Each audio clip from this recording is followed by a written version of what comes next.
150 milliards de dollars, c'est le prix qu'a coûté la plus grande station spatiale de notre histoire, l'ISS. Tout aussi grande qu'un terrain de foot, cette dernière est encore en orbite et le sera jusqu'en 2030. Enfin, c'est ce qui a été dit il y a de cela quelques années. Car aujourd'hui, la situation géopolitique est très différente de celle où la station a vu le jour. Et il se pourrait bien que ces derniers jours soient beaucoup plus proches qu'on ne le pense, et bien différents de ce que l'on pensait. Avant de savoir comment tout cela va se terminer, il faut déjà savoir comment tout cela a commencé. Et pour le savoir, il faut remonter au temps de la guerre froide, dans les années 70. Car à cette époque, le programme Apollo et le programme lunaire soviétique vont devoir faire face à de nombreux problèmes qui vont conduire à leur fin. Côté américain, après le retour des astronautes de la mission Apollo 14, les plans du programme lunaire se verront drastiquement changer. Le Congrès américain a baissé le budget de la NASA pour cette année, pour des raisons financières, mais pas que. Les raisons de cette baisse est aussi due au fait que les missions devenaient juste moins intéressantes pour le public et que le gouvernement de son côté ne voyait plus aucune utilité à continuer à y retourner. Par conséquent, les missions Apollo 18, 19 et 20 seront annulées. Mais le problème dans tout ça, c'est que les usines de production des différents sous-traitants de la NASA avaient déjà commencé à assembler les modules, capsules et fusées pour ces missions futures. Et lorsque ces dernières ont été annulées et que le programme lunaire allait gentiment prendre fin, la NASA se retrouva avec tout ce matériel en trop et ne savait pas quoi trop en faire. Au moins pendant un certain temps. Mais on en reparlera un peu plus tard de ce qu'elle en fera de tout ce matos. Du côté russe, ce n'était pas vraiment la joie non plus, parce qu'à ce moment-là, l'URSS, on se rappelle, elle venait de perdre la course à l'espace avec leur terrible échec du programme lunaire. Les nombreux problèmes techniques sont la cause d'un nombre incalculable d'explosions lors des lancements, ce qui fait que les N1 fussent responsables d'envoyer un cosmonaute sur la Lune, enfin, pour les missions futures, ce qui fait qu'elles n'ont jamais vraiment atteint l'espace puisque toutes les fusées qui ont décollé ont toutes explosé.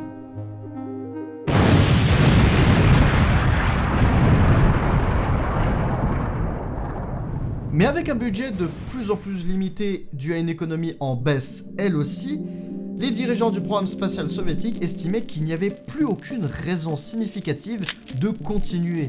L'URSS avait déjà perdu. Et pour limiter la casse, ils annulent tout le programme pour des raisons techniques, mais surtout financières.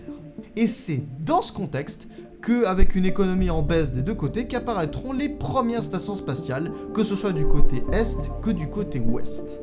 Vu que les soviétiques se retrouvèrent dans l'obligation de se cantonner à l'orbite basse, ils commencèrent à se pencher sur le développement d'une station spatiale qui permettrait d'y faire séjourner des cosmonautes pendant un certain temps avant que les astronautes quittent la station et qu'elle ne retombe sur Terre. Parce qu'il faut bien s'imaginer qu'on est encore loin, très loin des stations modulaires de nos jours comme l'ISS, avec plusieurs modules, labos, nœuds, etc.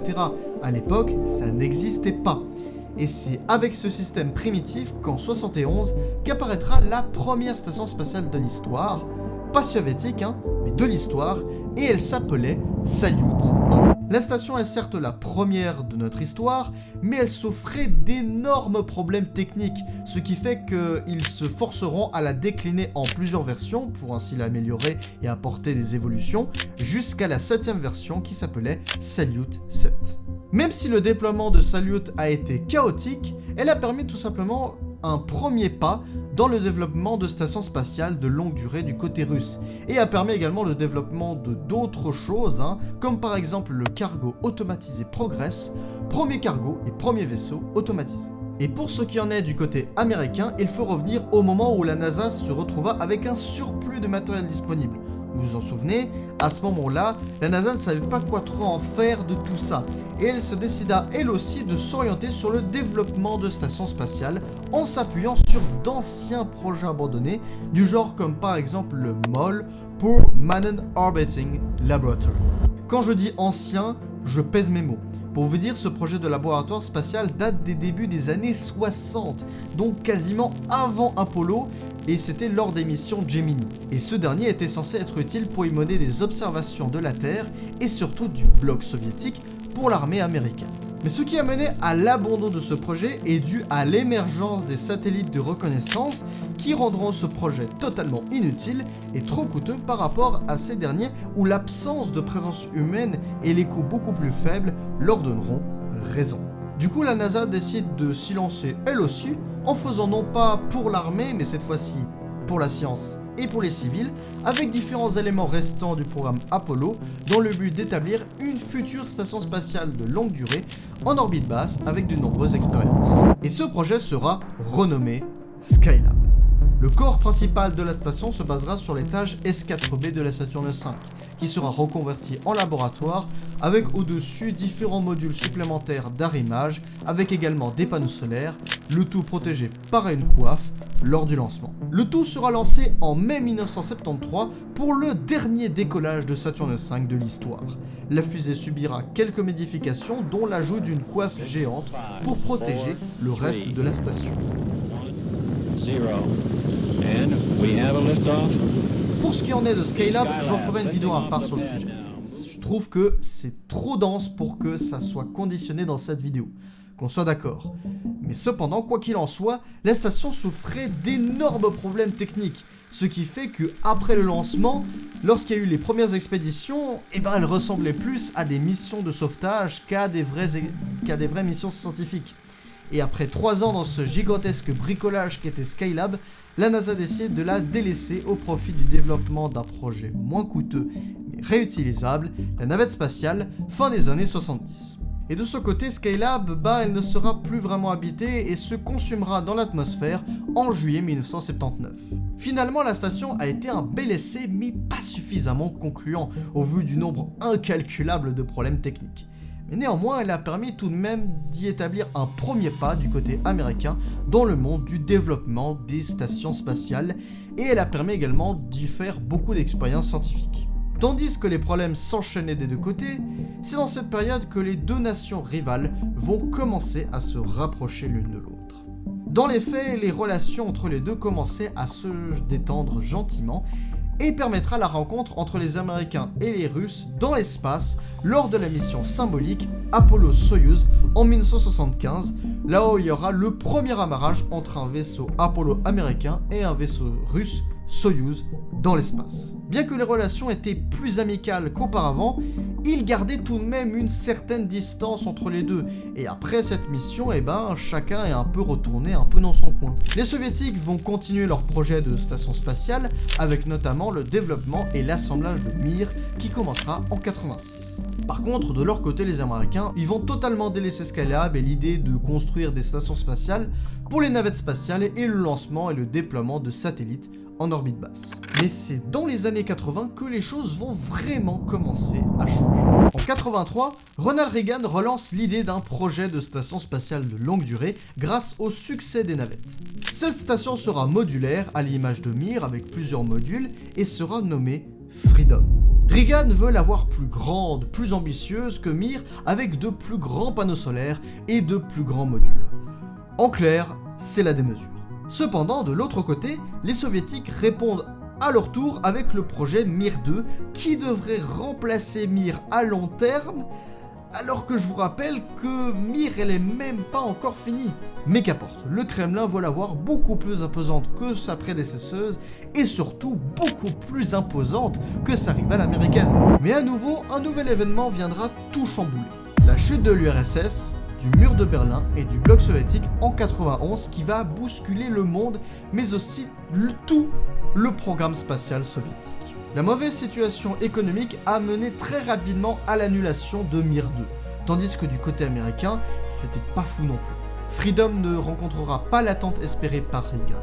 De là, les deux anciens rivaux vont véritablement se rapprocher et collaborer ensemble, avec l'aide d'autres nations dont celle de l'Europe, avec l'aide également de la jeune Elsa, qui elle aussi avait son propre projet de station spatiale, nommé Columbus, dont on en reparlera un peu plus tard là aussi. Ensemble, ils vont se réunir sur un projet commun qui se basera sur les plans américains de Freedom, de Mir 2 et du laboratoire Columbus, pour créer une plus grande station spatiale que toutes les stations spatiales qui a pu exister à cette époque, sous le nom de International Space Station, et c'est comme ça que l'ISS est né. Tandis que l'ISS est toujours en phase de conception, Mir, de son côté, existe toujours.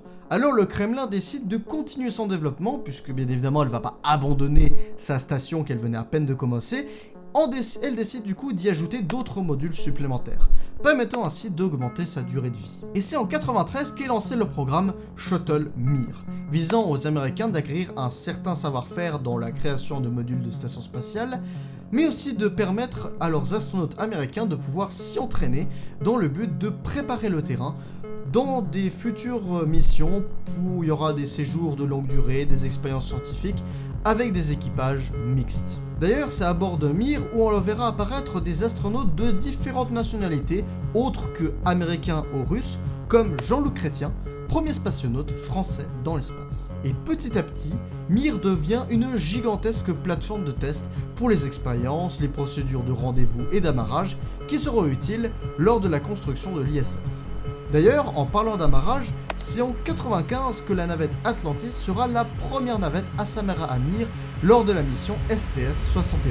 Et pour vous dire, cela faisait au moins plus de 20 ans qu'il n'y avait pas eu de rencontre entre un véhicule américain et un autre russe depuis au moins Apollo-Soyouz.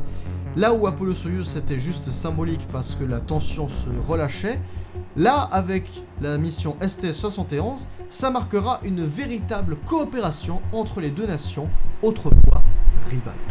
Et de ce fait, Mir continuera à se développer avec l'arrivée d'autres modules supplémentaires qui seront là aussi ajoutés au fil du temps. Puis les années vont passer, la station devient de plus en plus vieille et elle fait de plus en plus sautant, d'autant plus qu'elle devient chère à entretenir et il n'y a plus vraiment intérêt d'y mettre l'argent dans cette station et vraiment il n'y a plus intérêt à la mettre dans la construction de l'ISS que dans cette station. Puis finalement, après toutes ces années en orbite, Mir se consume en 2001 dans l'atmosphère en étant le dernier vestige du programme spatial soviétique.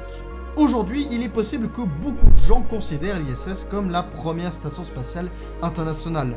Sauf que non. Vu que Mir a été habité par des gens de différentes nationalités et que plusieurs véhicules de différentes nationalités là aussi se sont amarrés là aussi, et qu'il y a été des expériences scientifiques internationales qui ont été menées, au final, où est la différence entre Mir et l'ISS, mis à part la conception qui était totalement russe? Du coup, selon moi, Mir est la première station spatiale internationale de notre histoire. Et non, ce n'est pas l'ISS. Mais avant que Mir ne brûle dans l'atmosphère, on va revenir juste un peu avant, parce qu'à ce moment-là, l'ISS venait de débuter son assemblage et sa construction en 98 avec le lancement du tout premier module russe depuis une fusée Proton, Zarya. Puis viendra l'ajout d'une Unity amenée à Zarya par la navette Endeavour. Puis viendra l'ajout du laboratoire Zvezda, et après l'ajout de ce dernier, viendra le premier équipage à y séjourner en octobre 2000. Et depuis lors, l'ISS sera habité de manière permanente. Puis après, on a commencé à ajouter des éléments supplémentaires comme le SAS Quest, le module d'amarrage Pierce, le laboratoire américain Destiny, etc. Puis en 2002, c'est là que ça devient intéressant, parce qu'à ce moment-là commence l'assemblage de la grande poutre.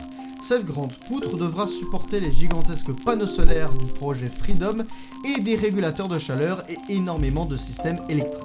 Le tout sera envoyé par des navettes spatiales en plusieurs morceaux.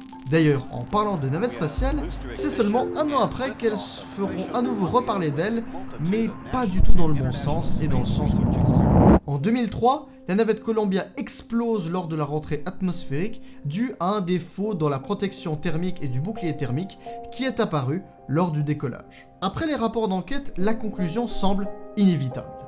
Bien sûr, les navettes sont les engins les plus complexes jamais réalisés, mais elles sont aussi également les vaisseaux les plus dangereux de notre histoire et doivent cesser leur vol au plus vite possible. Cependant, l'ISS doit continuer à être construite et doit se terminer, et pour les éléments restants, dont également ceux de la poutre, sont pour la plupart conçus pour être envoyés par des navettes spatiales et que par des navettes spatiales, ce qui signifie qu'elles sont indispensables à la construction et au développement de l'ISS. Mais du coup, quelle sera la suite logique à cette histoire?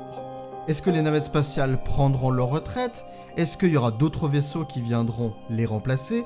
Est-ce que dans l'ISS, il y aura de grandes expériences scientifiques qui y seront menées?